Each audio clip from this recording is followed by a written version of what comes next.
And welcome back. Okay, I've shaken off my laziness from last week. I have yellow ochre, so let's do this. It's almost time to change the parchment on this palette. So that's how it works. If you go back to the Open Studio, I do two kind of reviews on this wet palette. So the way that it works is there's a piece of this parchment paper on here on top of this. The way I describe it is like a thick chamois underneath. So when the parchment gets all filled up, you literally just peel it off, throw it away, and put on a new one. So we're almost there because I'm running out of room here. Paintbrush, okay. So what I need is a kind of this color up here, which is that kind of yellowy, golden yellow, but pastel-like. I'm going to add a touch of black to it because one, it's more like the color that's there, but also the yellow ochre has a really, it looks real like corn, like, corn yellowish color, maybe a little bit, well, obviously darker than that, but maybe more like native corn color. But when you add white to it, it becomes very brilliant yellow. Or when you spray it straight out of the airbrush, it's a very brilliant yellow. And that's too much for what I've got going on here. So what I'm going to do with this now, this is a good opportunity to kind of reclaim these leading edges against the dark color. And again, now you can see why in the last episode, why I painted the black in here, got it out to where it needed to be.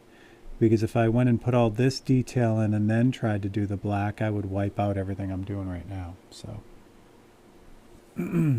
so it's mostly the edge towards the front of the bike. So this edge of the front fork, this edge of the spring, not the back edge, because the back edge is going to have a lot of shading and shadowing on it. So really it's just this side of the spring. And then when I get out to, I don't want to do the whole thing because there's all kinds of other stuff going on. So I want to get that edge of the spring really sharp and clean. And then I'll just kind of use the same technique that I used for all the rust and just kind of stipple back to kind of allow that to blend in with everything else. And then I'm going to do the front fork with a straight edge. But we'll do that last since I got to get all these springs in anyway.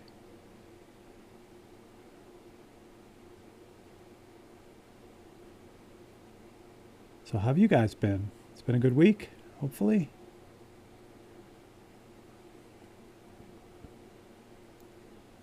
It's been fun. This is when you're watching this. This was filmed the first week of February, and things were really. I've got a lot of really great commissions to start this year, which is nice when that happens. Again, I don't take as many commissions as I used to, so the ones that I do get are from collectors that I've had for a long time, that kind of thing. And so they're all pretty special for me too. So that's been a lot of fun. I've got some good ones. All right, so what I'm doing is I can see the HD stencil, but I didn't quite follow it exactly when I was airbrushing, so I'm kind of reclaiming that now. So basically the space between the springs is even, but I don't have it even in the way that I painted it with the airbrush when I was blocking it in. So I'm just kind of ignoring kind of what I did before when I need to, just so that I can even those springs up so that they're not so wonky, I guess. These springs have perspective in them. So at the bottom of the spring down here, you can see the curve, but as it gets higher and higher, it gets straight, goes more like straight across. So I'm kind of taking that into account too, which I did not take that into account when I blocked it in. You can see all the curved lines up here. They're not in the actual painting. I mean, in the actual photograph. They're straight up here. So I'm going to correct that now with this.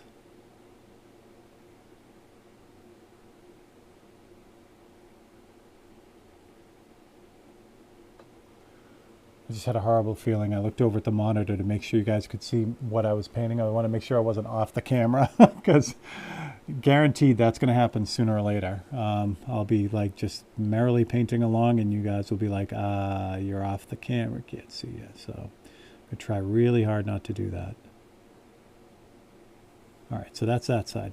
The other side, it's basically rinse and repeat. So again, I'm just really concentrating on that front edge, that left-hand side, because the right-hand side is going to be in shadow.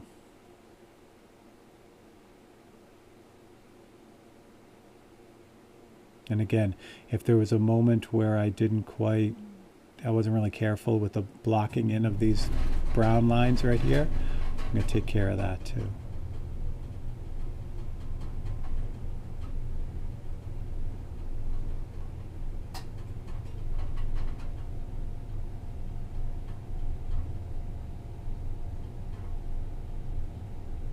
But really what I'm concerned with, or really what I'm trying to make sure I get is that leading edge to make sure it's nice and clean. And then I'm going to, after that, I'm going to go in reverse with a brownish black, like the umber color with the paintbrush to kind of finish off the job. You'll kind of see what I mean when I get there. All this stuff that I'm doing now, not this right here, but all the next step where I'm going to cut back in with that really dark color, that's all underneath the texture on this. So same thing, if I do the texture first and then do all the cutting in, there are instances where that's not going to really work out very well because I'll be covering stuff I've already done. So this is the idea, is to just kind of do it in an order that will allow me to just hit it once instead of having to do it, then fix it, and keep going. So, all right, that looks pretty good.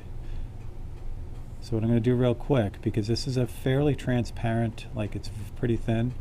I don't know if these are dry yet. They're not. So what I'm going to do before I really do that next step, I'm just going to kind of let that dry so I can put one more quick coat onto it so that it's really nice and dense. So in the meantime, what I'll do is I'll do this upright. So I'm going to have to turn this. Try to do this so I don't have to move the camera. That'll work. Actually, I don't want to do it that way. I'll do it this way. That will also work. All right. Maybe, yeah, you guys can still see it. Good. All right. So what I'm going to do is I'm going to hit on the palette where it's not quite as thin. So I want to get, I want to palette the brush so I've got plenty of paint in there, but I don't want it super thin. I want it kind of on the thicker side. So I'm going to use the old ruler trick here like I did with the springs. And get that sharp line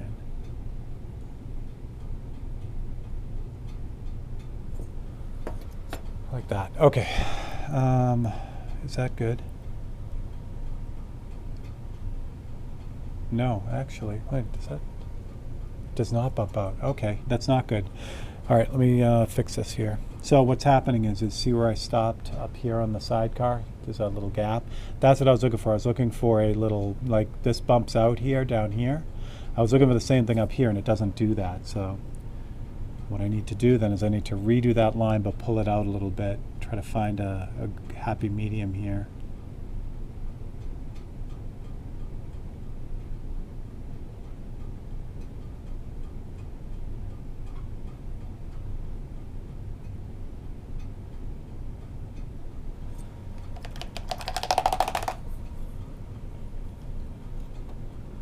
A little bit of reducer to this because it's starting to dry out. The palette could use a little bit of water too.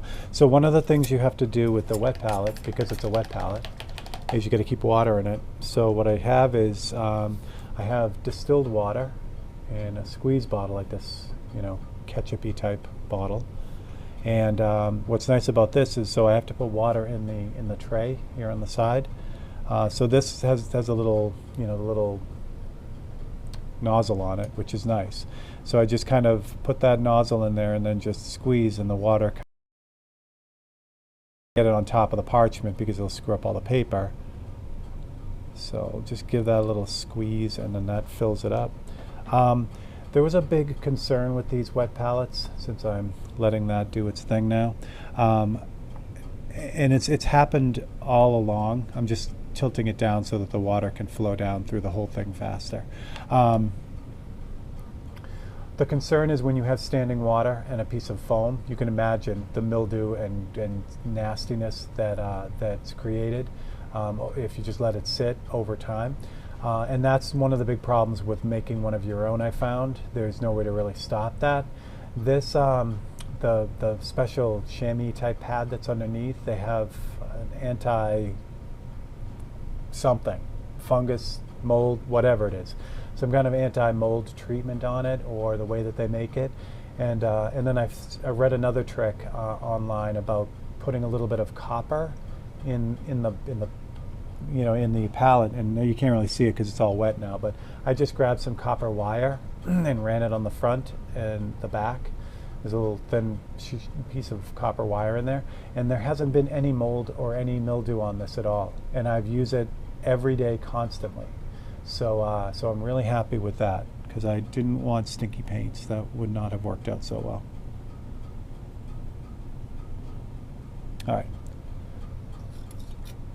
back to this. So I want to hit this again. This is nicely had a chance to dry while I was doing that too. So that was a good mini break. So I want to practice, just run the practice line a couple times right above it, so make sure I got it, which I don't.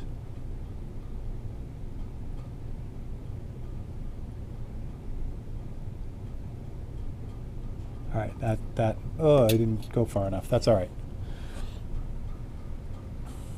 I keep stopping that. I don't know why my head feels like there's something there when there really isn't. It just won't let it go. It's one of those things. So, all right, so there is a little bit of a discrepancy there between the top of the sidecar and where that pipe attaches, again, because when I was doing the sidecar, I thought that was there too. But I can fix that pretty easily, and I'll do that now before I move on again, because I don't want to forget it, find out later that I missed it. So I'm just going to keep that edge going all the way up. And now there's just a tiniest little gap right there in the sidecar. So it's not going to take much at all. I'm just going to grab some of the dirty brown that I used, just thin it out a little bit, and make sure the brush is really pretty well paletted. So I want to make sure that it doesn't have a ton of wet paint in it. I want this to kind of go on.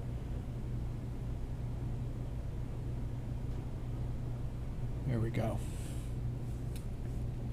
So now what I can do is I can just kind of come in here and just gently kind of fill in that gap that's right there. It doesn't have to be perfect to what I did on the sidecar. It just has to fill that gap. And then it's so small, it'll just blend in, which is what happened there. Alrighty then, that's good. So next step for this, okay. Next step for this is to do this in reverse. So there, inside of these springs, you can see the other side of the spring. So what I'm gonna do is I'm gonna take some black and brown. Actually, I can use the same one up here.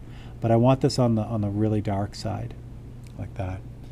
So now what I can do is I can really start to define some of these edges on here that are really dark. And this will help to clean up that spring too.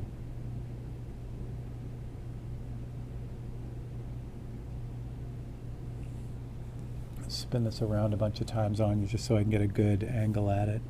So like on the spring,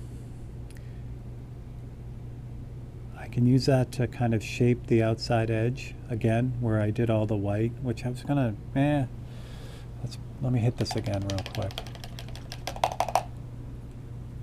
I said I was gonna, and I should. So I'm gonna mix up a little bit more of this because it's starting to dry out. Same thing, it's just a white, yellow ochre, and a touch of black. The black really gives it that kind of grayish look. So now what I'm going to do is I'm going to go back over what I just did, because when I put that all those details in the first time, that paint was pretty thin, so it didn't really fully cover. So between that and this next pass, we'll kind of get it to the opacity that it needs to be. It doesn't have to be, 100% opaque. In fact, I don't want it to be, because there's so much corrosion and rust on this thing. It's not perfectly, this color. Lots going on there. So this just gives a little bit more strength so that I can finish cutting it in the way I should. That's good. I can let that dry a little bit, and then I can jump back to the dark color. While I'm waiting for that to dry, I can do this little edge here. So this edge here I can get.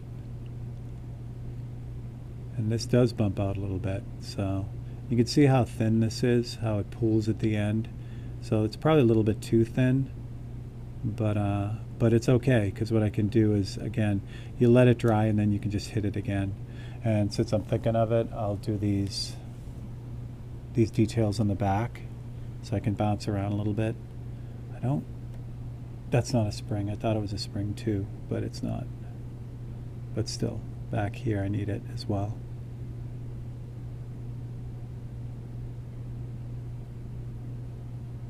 And again, that just tightens up that edge right there.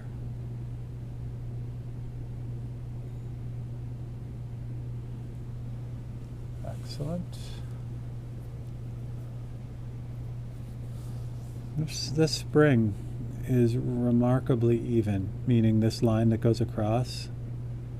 I thought I could get away with having a little bit of variation there, but there is none.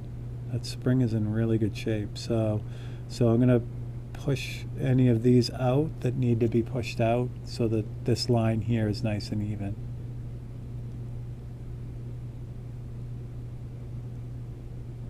This is a nitpicky 101, but it's what you signed up for, right? There we go. That looks good. Yeah, so we haven't even got to the rust and the texture yet on that. It's still just kind of defining the shape. All right, so that burnt umber color. Actually, I'm going to add a little bit more black to it. That's better. That is better. All right, so I'm looking at something going on inside. It's the other side of the spring for sure, but there's also an internal, I don't think it's another spring. I should really learn my ancient Harley bike parts. It's something in the middle. It's either a tube or another spring, so I'm going to leave room for that. So now what I can do with this is I can start really carving like the front of the spring out, so that all these are nice and even and neat and the way they look in the photo. I'm going to start on this edge, but then I'll run across the whole thing as this dries. So just like anything, this gives me a chance to clean up any of the edges I just did. If one of them didn't come out right, I can just kind of carve it off. Now, as I get out onto the sidecar, I'm going to do the same thing. So I'm going to stipple it a little bit, and that will help blend it in once it dries, so it doesn't look like you just outlined all this. If this doesn't do it, so say I do this stippling and I can still see it really well, I can then go back in with the airbrush, that same dark brown color, and I can airbrush outside of this edge, kind of avoid the edge of the spring, just kind of come in a little bit on the sidecar, and then that will blend it out too. So I have options. So we'll get these edges in.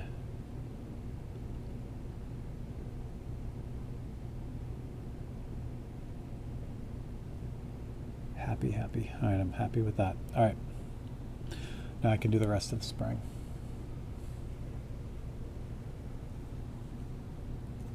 So I really want to make sure I get this right, though. So I'm just making sure I take a look at. So these are weird. They look like they flatten out in the front. I know they don't, but they look like they do. So I'm going to roll with that. I'm going to keep that feel. Talk about this a lot, about the battle of your brain versus your eyes. brain wants to tell you what's going on because your brain is, you know, the master of all you know, that goes on in your body. But your eyes tell the true story. So it's a constant battle as an artist to kind of balance the two. You know, you want to understand what you're seeing, but you also want to be able to just kind of paint what you see. Let that go, so that, you know, you can learn something new, essentially, because our brain feels like, my brain says this is a spring, and my brain knows what a spring looks like, right? So it's going to force that understanding into the painting, and that's always a bad thing. It is, because our brain doesn't always remember things the way, or understand things the way that they really are. So now you need it, because again, if knowing how the spring is put together, knowing, like, if I had the knowledge of understanding exactly what was inside of this spring, that would be where my brain would be able to say, okay, yeah, you know what, that's another spring inside of that, and knowing that would help me kind of paint it so that it looked like what it was supposed to. So it's a balance across the board when you're doing this, like, photorealistic stuff.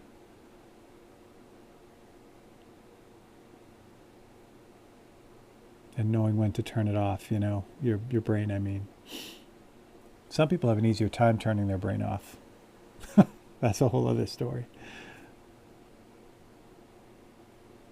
All right, so now I'm going to come in on the other side, the back side. Yeah, this is really dark up here. These are almost in shadow, so I don't have to worry too much about them. On this side, though, it gets really dark on this side. Now, this edge here is also in shadow, too. But that I won't do until I get all the texture in on the spring. So right now I'm just kind of setting the stage for that shadow by really getting this in dark so that it's tucked back the way it should.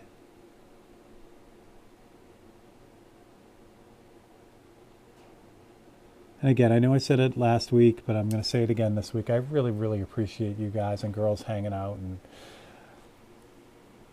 subscribing and following and commenting and sharing. It's just, it has really become, you know, I went from having this, you know, YouTube channel just sitting there, you know, literally since 2011. I think I had 2 videos on it, to these last few months that I've really, like, put a lot of time into it and pushed it.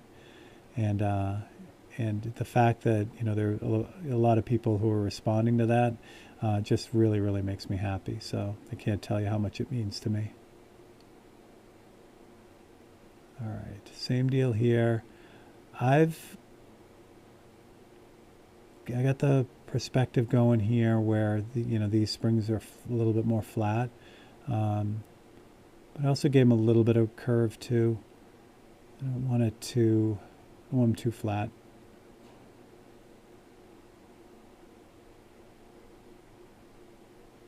This bottom one, I'm running out of paint. There we go.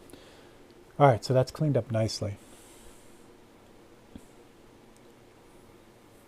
Yeah, that's cleaned up nicely. All right. What is going on there? Yeah, there is something. Oh, you can see through it. That's what it is. Okay. On this spring, you can actually see through it. There's a, I don't know what it is. On the sidecar, there's a green and yellow. Looks like, I don't think it was paint. Looks like it was some sort of decal, but it's all shredded up on the photo. I'm going to take it all out, though. And you could see that through this part of the spring. So I'm going to leave that out as well. All right, good. So what I'm going to do from here is back to the, grab some more of that brown, and I'm going to lighten up this burnt umber mix to get back to that brown rusty mix. So now I could just start putting in some of the rust spots on these springs. You can obviously see why, you know, you can't do the texture first. It wouldn't work. And there's equal amounts of this brown and that gray, so I'm just going to kind of sparsely put in the brown. It looks like the most, well, for obvious reasons, looks like the most wears on the front of these springs. sure this is, 100 years of getting smashed in the face. So we'll put the brown in first, and then we'll worry about the gray.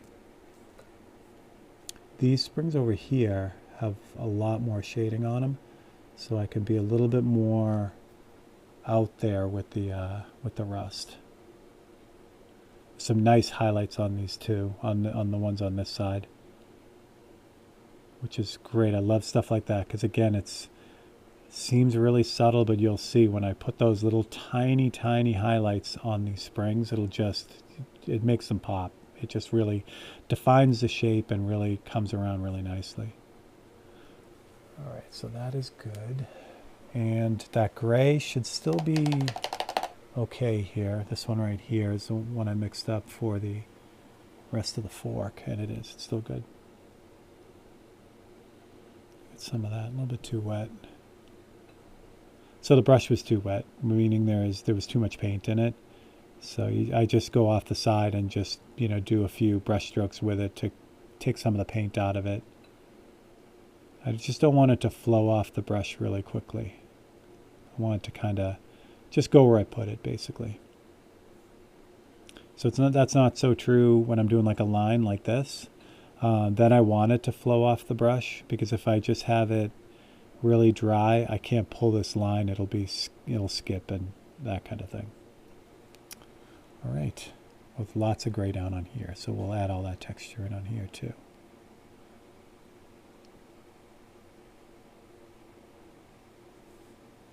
Good. Yes, very happy with that. Oh, there's gray right on this cross piece too, right in here. Get all that in too.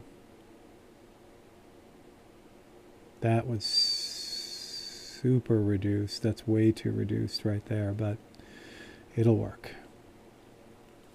Okay. The only thing I really didn't do, which I should do because I can probably knock out most of this bottom half, is the little details behind here where the frame or the fork attaches. There is a pretty, I kind of did them a little bit, but it needs a little bit of extra love. There we go. Okay. And I already blew it up, so I'll need to make that burnt umber color again. Well, I can still use the same one, even though I lightened it. I'll just add black back to it. I should have, again, this is just laziness. I should have had a different color. I should have left that dark umber color alone on the palette. But again, it's just laziness that I didn't. So now I have to remix it. So same thing on this little piece back here. Just kind of sharpen up that edge and then just kind of stipple it out. And then that will allow me to just sharpen this whole detail that's back here.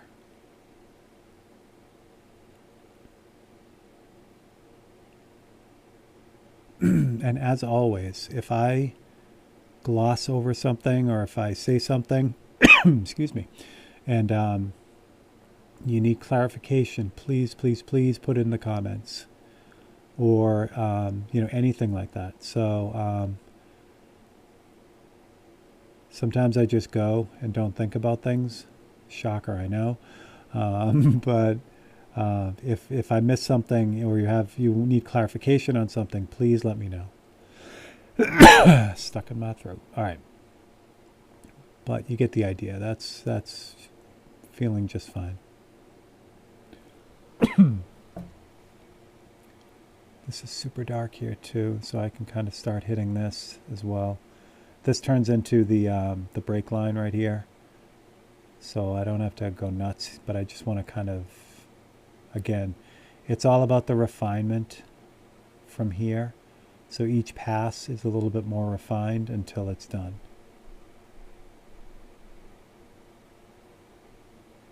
Here we go.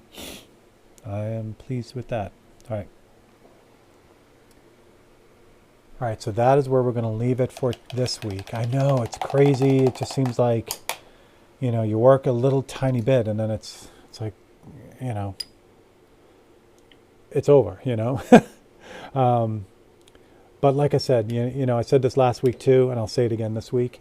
If you are struggling with trying to find time to do your artwork or anything really, get your foot in the door. Just do whatever you can for that short amount of time, even if it's 10 minutes. Leave your paint set up, get to it, and spend that 10 minutes, even if it's 10 minutes per week. It will find its way. It'll just you'll just find the time, but you need to get your foot in the door with it to start. You can't, as long as you're not working on it at all, that will continue. So there we go. So that's how we're looking. So next week what we'll do is we'll get the shading in on that fork, or maybe I'll finish the top of the fork since I didn't do the stuff up here, but we'll get all this done, and then from there it's moving on to the rest of it, and we'll have the bars done and everything. It'll go smooth.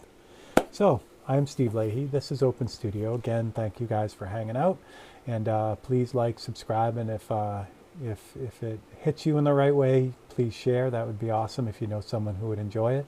And I will catch you guys and girls all on the next one. Thanks a lot. See you next week.